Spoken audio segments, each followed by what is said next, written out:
गोपीचंद पडळकरांच्या विरोधात आज सांगलीमध्ये मोर्चा। शरद पवारांच्या राष्ट्रवादीचा सांगलीत राज्यस्तरीय मोर्चा। ठाण्यामध्ये मेट्रो 4 अची ट्रायल रन पूर्ण। मुख्यमंत्री आणि उपमुख्यमंत्र्यांच्या उपस्थितीमध्ये ट्रायल रन। मेट्रोसाठी 16,000 कोटींचा खर्च, मुख्यमंत्र्यांची माहिती।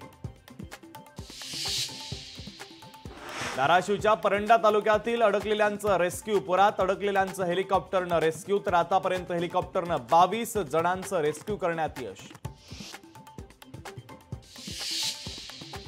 बीड जिल्ह्यातील नद्यांना पूर। माजलगाव धरणाचे 11 दरवाजे उघडले, तर जिल्ह्यातील 143 प्रकल्प पूर्ण क्षमतेनं भरले।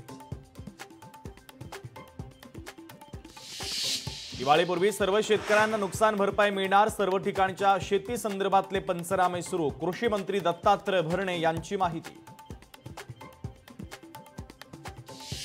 बंडू आंदेकर टोळीच्या अवैध होर्डिंग आणि बांधकामावर पुणे पोलिसांचा हातोडा। नाना पेठेतलं अतिक्रमण पाडायला सुरुवात। पुणे पालिका आणि पोलिसांची संयुक्त कारवाई। मराठा आरक्षण जेआरच्या विरोधात याचिका। 2 सप्टेंबरच्या शासन निर्णयाच्या विरोधात सुनावणीस नकार। तांत्रिक कारणामुळे हायकोर्टाचा सुनावणीला नकार। वैभव खेडेकरांचा भाजप प्रवेशाचा मुहूर्त अखेर ठरला। रवींद्र चव्हाणांच्या उपस्थितीमध्ये उद्या पक्षप्रवेश। उद्या दुपारी 2 वाजता करणार भाजपमध्ये पक्षप्रवेश। मुख्यमंत्र्यांनी ठाण्याकडे लक्ष द्यावं, अन्यथा ठाण्याचं बीड व्हायला वेळ लागणार नाही। ठाणं विकायला काढलंय, संजय राऊतांचा हल्लाबोल।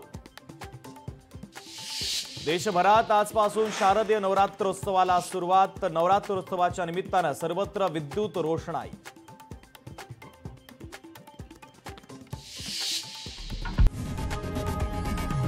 लोकशाही मराठी ऐका, पहा, जागरूक रहा।